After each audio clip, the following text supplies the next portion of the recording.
Genesis chapter 26. Now there was a famine in the land besides the previous famine in Abraham's time. And Isaac went to Abimelech, king of the Philistines, in Gerar. The Lord appeared to Isaac and said, "Do not go down to Egypt. Live in the land where I tell you to live. Stay in this land for a while, and I will be with you and will bless you.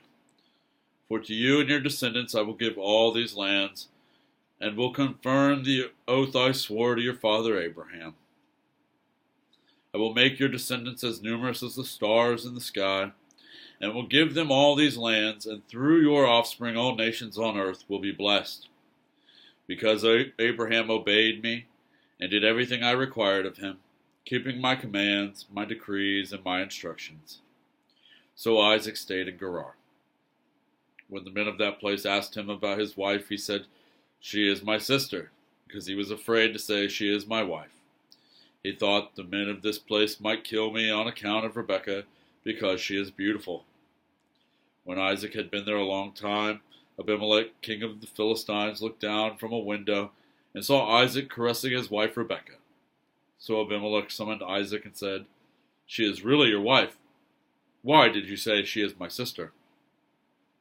Isaac answered him, "Because I thought I might lose my life on account of her." Then Abimelech said, "What is this you have done to us? One of the men might well have slept with your wife, and you would have brought guilt upon us." So Abimelech gave orders to all the people, "Anyone who harms this man or his wife shall surely be put to death." Isaac planted crops in that land, and the same year reaped 100-fold, because the Lord blessed him. The man became rich, and his wealth continued to grow until he became very wealthy. He had so many flocks and herds and servants that the Philistines envied him.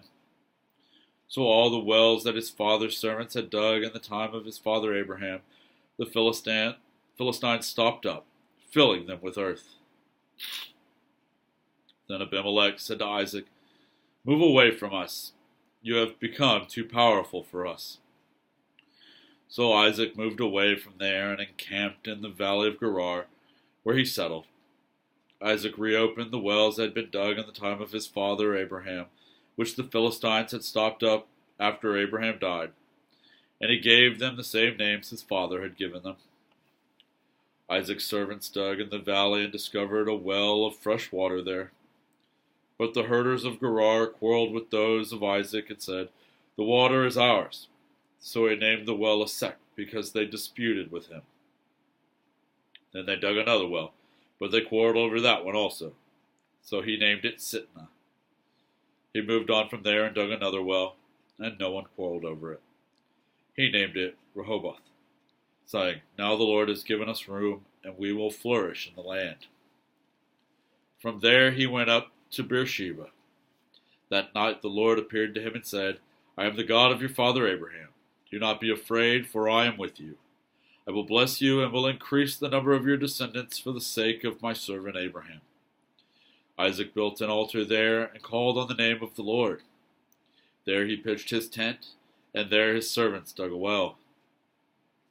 Meanwhile Abimelech had come to him from Gerar with Ahuzzath, his personal adviser, and Phicol, the commander of his forces.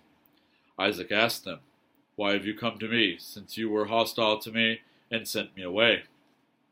They answered, "We saw clearly that the Lord was with you, so we said, there ought to be a sworn agreement between us and you. Let us make a treaty with you, that you will do us no harm, just as we did not harm you, but always treated you well and sent you away peacefully. And now you are blessed by the Lord." Isaac then made a feast for them, and they ate and drank. Early the next morning, the men swore an oath to each other. Then Isaac sent them on their way, and they went away peacefully. That day Isaac's servants came and told him about the well they had dug. They said, "We found water." He called it Shavah, and to this day the name of the town has been Beersheba. When Esau was 40 years old, he married Judith, daughter of Beeri the Hittite, and also Basemath, daughter of Elon the Hittite. They were a source of grief to Isaac and Rebekah.